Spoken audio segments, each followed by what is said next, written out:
পর্যন্ত 2004 থেকে 14 যে ইউপিএ 1 এবং 2 ছিল, তাতে ইন্দিরা আবাস যোজনাতে পশ্চিমবঙ্গে টাকা পেয়েছে 4,600 কোটি। 2014 সাল থেকে 2022 সাল পর্যন্ত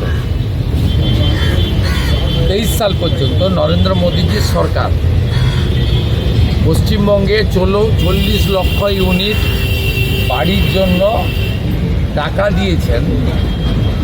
40 লক্ষ ইউনিট বাড়ির জন্য টাকা দিয়েছেন 50,000 কোটি টাকারও বেশি।